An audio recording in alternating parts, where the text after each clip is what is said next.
دا ریسکیو الکار وایي کنه چې موږ 13 کسان چې دنه نور هم را ایستلي وو کنه چې موږ کودایي کولې چې په دې کې مور او زوی راوختل یار په هغه وخت کې وایي کنه چې دا ټول کسان چې دنه بیخي په خپې چې دنه پر پیدو باندې شو چا هیڅ کار نشو کولی ملګرو داسې وکنه وایي موږ کودایي کولې چې په دې کې مور او زوی راوختل وایي مور چې د خپل زوی له غاړې ورکړې وه او دا زوی چې د 15 ورځو وخه و د چې کله دا واقعه د خلکو ولیدله کنه نو خلکو چې دنه په جړا باندې مجبور شو هلته هیڅ کس نه و کنه چې هغه ونه جړل ملګرو ځکه چې دا مور چې دا د خپل زوی له غاړې ورکړې او دوی چې د دنیا نه رخصت شوي ملګرو څنګه چې تاسو ته پته د سیلاب چې راغلی په سیلاب کې ډېر کسان چې دي نو د هغو نه خپل خلک ورک شوی دی هغه اوس هم نه دی موندی شوی او چې دغه واقع خلکو ول د کنه ریسکیو الکار چې دی نو هغه هم کار نشو کولی د هغه خپې په رپېدو باندې شولې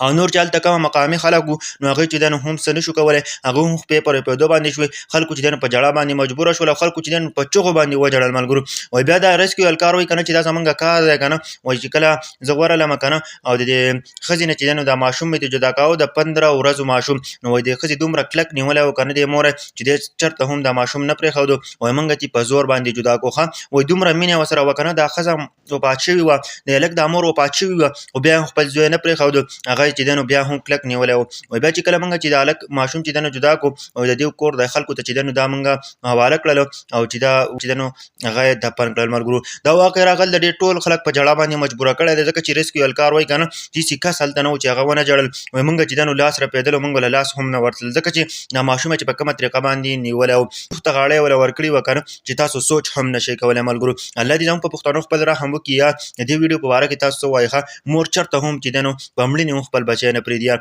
تاسو ته به دې واقعې نه پته لګي که نه چې مور په خپل بچي باندې څومره خفه کېږي که نه نن سبا چې دی نو موریانو خیال ضرور ساتئ ځکه چې مور چې دی نو هغه بچی وفات شوی دی مور یې وفات شوي ده خو خپل دا بچی چې دی نو په غېږ کې نیولی دی خپل